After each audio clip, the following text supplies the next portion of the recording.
अस्सलाम वालेकुम गाइस, मेरा नाम है खुशी अब्बासी। आज हम डिस्कस करेंगे 9th क्लास की बायोलॉजी में चैप्टर 4। चैप्टर का नाम है सेल्स एंड टिश्यूज़। उसका लेक्चर नंबर है 21। आज हमने लास्ट लेक्चर में डिस्कस किया था एनिमल टिश्यूज़, कुछ उसके टाइप्स वगैरह रह गए थे, तो बाकी के हम अभी डिस्कस कर लेते हैं। तो उसके बाद अब क्या है कि कनेक्टिव टिश्यूज़, ये क्या है, इट कनेक्ट्स और bind different types of cells, ठीक, जो कि कनेक्ट करें या बाइंड करें, ठीक, डिफरेंट टाइप्स ऑफ सेल्स को, उसको हम बोलते हैं कनेक्टिव टिश्यूज़, ठीक। और ये दूसरे बॉडी के टिश्यूज़ को भी आपस में जोड़ता है, ठीक। ये होल्ड करके रखता है स्ट्रक्चर्स को, जितने भी बॉडी में जो भी स्ट्रक्चर्स है ना, उनको आपस में होल्ड करके रखता है। फॉर एग्जांपल जैसे कि टेंडन्स, जैसे कि ये हमारी एक बोन है, ठीक, ये हमारी एक बोन है, ये साथ में एक मसल्स है, ठीक है, जो जुड़ा हुआ है। ये मसल जो जुड़ा हुआ होता है ना, ये जुड़ा होता है कुछ खास किस्म के फाइबर्स होते हैं जिनको हम टेंडन्स का नाम देते हैं। इस तरह से ये जुड़ा हुआ होता है, ठीक। तो ये इसको बोलते हैं टेंडन्स। उसके बाद आता है कार्टिलेज। कार्टिलेज भी एक टाइप है सपोर्टिंग कनेक्टिव टिश्यू की, ठीक। सपोर्टिंग कनेक्टिव टिश्यू की ये टाइप होती है जो कि डेंस होते हैं। ये होते हैं लिमिटेड ग्राउंड सब्सटेंस, ठीक। इनके पास लिमिटेड ग्राउंड सब्सटेंस होता है, जिसकी रेंज जो होती है और इसकी रेंज होती है सेमी सॉलिड और फ्लेक्सिबल मैट्रिक्स, ठीक। मतलब ये सेमी सॉलिड भी होते हैं और ये फ्लेक्सिबल भी होते हैं। तो यहाँ ये एग्जांपल दिया गया है कार्टिलेज टिश्यू का। यहाँ पर हमारे जो ईयर का पिंडा है वहाँ पर ये मौजूद होते हैं, और इसी तरह से जो हमारा नोज़ है, जहाँ पर हमारे नोज़ के दो होल्स आपस में मिलते हैं, वहाँ पर भी कार्टिलेज बोन पाया जाता है। उसके बाद आता है बोन। बोन जो है वो एक another type of supporting tissue, supporting connective tissue, ठीक। इसके पास क्या है कि ये इधर कंपैक्ट, ये कभी कंपैक्ट होते हैं, मींस डेंस भी होते हैं, और स्पंजी, ठीक, कैंसलियस भी होते हैं। और इनके पास सेल्स पाए जाते हैं, जैसे कि ऑस्टियोब्लास्ट या फिर ऑस्टियोसाइट्स सेल्स इसके अंदर पाई जाती हैं। अभी यहाँ एग्जांपल दी गई है बोन की। बाहर से पहले इसकी ये लेयर्स है, बाद में इसका ये कॉर्टेक्स आता है जिसको हम कॉम्पैक्ट बोन बोलते हैं, ठीक। उसके अंदर ऑस्टियोस्टोन्स पड़े हुए होते हैं, उसके अंदर आता है स्पंजी, मींस जो आपको खोखली ऐसी जगह दिखाई दे रही है, इसको हम स्पंजी बोलते हैं, जिसको कैंसिलियस भी बोला जाता है। इसके अंदर बोन मेरो पड़ी हुई होती है। उसके बाद आता है एडिपोज। एडिपोज जो है वो another type of supporting connective tissue है, ठीक, जो कि प्रोवाइड करता है कुशन प्रोवाइड करता है और स्टोर करता है एक्सेस एनर्जी और फैट को। ये अब यहाँ पर स्ट्रक्चर दिया गया है एडिपोज टिश्यूज का, जो कि टाइप है कनेक्टिव सपोर्टिंग टिश्यू की, जो कि प्रोवाइड करते हैं, कुशन वगैरह प्रोवाइड करते हैं, और इसके अंदर क्या है कि फैट स्टोर होता है, ठीक। जब भी हमारी बॉडी को कार्बोहाइड्रेट्स वगैरह या ग्लूकोज ना मिले, तो फिर क्या है कि हमारी बॉडी फैट तोड़ना स्टार्ट कर देती है। इस टिश्यूज़ के अंदर से जो स्टोर हुआ होता है ना फैट, वो स्टार्ट कर देती है उस फैट को तोड़ना, और फिर वहाँ से अपनी एनर्जी वगैरह यूज़ करती है। उसके बाद आता है ब्लड। ब्लड जो है उसको हम रिफ़र करते हैं कनेक्टिव टिश्यू, ठीक, इसको भी हम कनेक्टिव टिश्यू ही बोलते हैं। ये टाइप है फ्लूइड कनेक्टिव टिश्यू की, ठीक, इसके अंदर फ्लूइड होता है, ये फ्लूइड कनेक्टिव टिश्यू की टाइप है। यहाँ स्ट्रक्चर दिया गया है ब्लड सेल्स का। अब इसके अंदर क्या है कि रेड ब्लड सेल्स होते हैं जो कि गैसेज एक्सचेंज का काम करते हैं, और उसके बाद होते हैं वाइट ब्लड सेल्स भी होते हैं जो कि इम्यून सिस्टम का काम करते हैं। प्लेटलेट्स हैं जो कि हेल्प करते हैं ब्लड क्लॉटिंग में, और इसके अंदर प्लाज्मा मौजूद होती है। इसके बाद आते हैं मसल्स टिश्यू।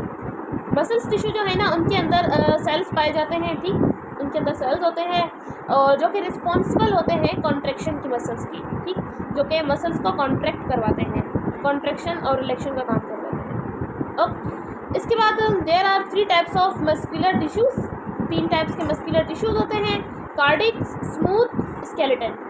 अब सबसे पहले हम बात करेंगे स्केलेटन मसल्स की, ठीक। स्केलेटन मसल्स को हम स्ट्राइटेड या हम स्ट्राइप्ड मसल्स भी बोलते हैं, मींस इसके जो मसल्स होंगे, जैसे कि ये एक मसल्स कहते हैं आप, इसके अंदर आपको धागे धागे नुमा चीज़ें मिलेंगी। It is attach to bone by tendons.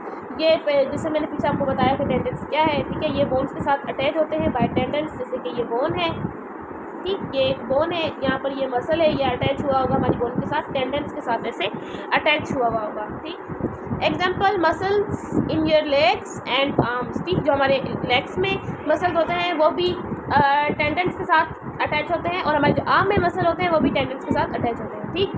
Cardiac muscles, इसके बाद आते हैं कार्डिक मसल। कार्डिक मसल जो है वो फाउंड है only found in the walls of heart. हमारी हार्ट की जो वॉल्स होती है ना वो वहाँ पर पाया जाता है, ठीक। ये स्ट्राइटेड होता है और स्ट्रिपेड, ठीक, but it is not in under voluntary control, ठीक। क्या है, ये इनवॉलेंट्री होता है, ये किसी की कंट्रोल में नहीं होता। हमारी हार्ट है वो कंट्रोल में नहीं है। अगर ये कंट्रोल में होती हमारी हार्ट बीट तो क्या है, अगर हम काम में मसरूफ़ होते हैं या कोई काम कर रहे होते हैं और हम दिल को धड़काना भूल जाते, अगर ये हमारे इख्तियार में होती तो क्या इंसान बच जाता। इसलिए ये वो है हमारी हार्ट बीट जो कि हमारे इख्तियार में नहीं है, ये खुद ही काम करती है, ठीक। इसलिए हम इसको अंडर वॉलेंट्री बोलते हैं, ठीक है, अंडर वॉलेंट्री कंट्रोल। ये इनवॉलेंट्री होता है।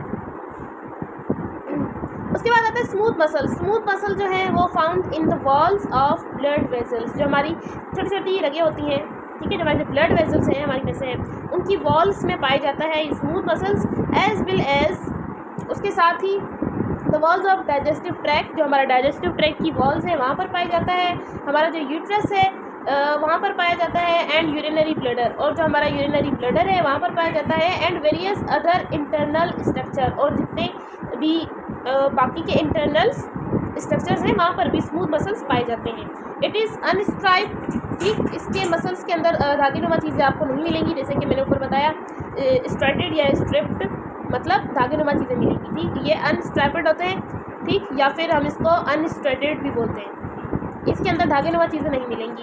एंड इट इज़ इनवॉलेंट्री, ठीक। ये इनवॉलेंट्री है। फॉर एग्जांपल जैसे हमारा डाइजेस्टिव ट्रैक है, हम खाना वगैरह खाते हैं तो उसमें क्या होता है कि खाना वगैरह खाएंगे तो हमें खुद से नहीं कि हम स्टॉप नहीं कर सकते। जैसे हमने खाना खा लिया वो हमारे स्टमक में या इंटेस्टाइन में, हम खाना स्टॉप नहीं कर सकते हमारे डाइजेस्टिव सिस्टम में, वो खुद से खुद ही डाइजेस्ट हो जाता है। इट्स मीन ये इनवॉलेंट्री है, ठीक।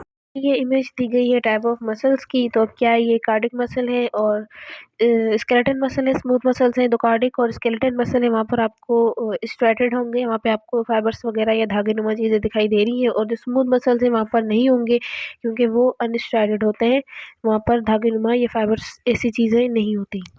अब हम बात करेंगे नर्व्स टिश्यू की। नर्व्स टिश्यू जो है वो कंपोज होते हैं न्यूरॉन सेल्स के। न्यूरॉन्स के बने हुए होते हैं जिनका काम होता है ट्रांसमिट इंफॉर्मेशन को ट्रांसमिट करवाना एक सेल से दूसरे सेल्स तक, ठीक। ये पाए जाते हैं ब्रेन के अंदर, स्पाइनल कॉर्ड के अंदर और नर्व्स के अंदर, जो कि रिस्पॉन्सिबल होते हैं कोऑर्डिनेटिंग कराने में, ठीक, और कंट्रोलिंग मैनी बॉडी एक्टिविटीज़, जो कि बहुत सारी हमारी जितनी भी एक्टिविटीज़ होती है हमारी बॉडी के अंदर उसको कंट्रोल करता है, ठीक। इट स्टिमुलाई मसल्स कंट्रैक्शन, ये मसल्स कंट्रैक्शन करवाते हैं और माहौल में अवेयरनेस क्रिएट करते हैं, ठीक। And play a major role in emotions, memory and reasoning, ठीक। और ये बहुत ही मेजर रोल प्ले करते हैं इमोशंस में, मेमोरी में और रीजनिंग में। To do all these things, ये सारी चीज़ों के लिए, ठीक है, जो cell in nerves tissue need to be able communicate, जो कि नर्व्स टिश्यूज होते हैं ना जिनके पास सेल के अंदर, उन टिश्यूज को क्या है कि कम्युनिकेट करने की ज़रूरत होती है एक दूसरे के पास। अब जब वो कम्युनिकेट करते हैं वो इलेक्ट्रिक नर्व इम्पल्स के थ्रू ये कम्युनिकेट करते हैं। अभी यहाँ स्ट्रक्चर दिया गया है ह्यूमन नर्वस सिस्टम का। ऊपर जो है ब्रेन है, फिर उसके बाद स्पाइनल कॉर्ड है, फिर उसकी छोटी छोटी पूरी जो बॉडी में फैली हुई हैं वो नर्व्स हैं, ठीक, जिनको हम स्पाइनल नर्व्स भी बोलते हैं। ये दो तरह के न्यूरॉन्स हैं, ठीक। एक सेंसरी न्यूरॉन है, एक मोटर न्यूरॉन है। जो सेंसरी न्यूरॉन है वो क्या है कि कोई भी अगर चेंज आता है हमारी बॉडी में या फिर कोई भी काम होता है जो करवाना होता है तो क्या है वो पहले सेंस करता है, ठीक। वो जाकर सेंस करके फिर वो जाकर ब्रेन को बताता है, फिर वो ब्रेन जो भी रिप्लाई वगैरह करे या फिर जो भी कमांड करता है वो फिर मोटर न्यूरॉन जो होता है, मोटर न्यूरॉन, वो वापस लेके आता है।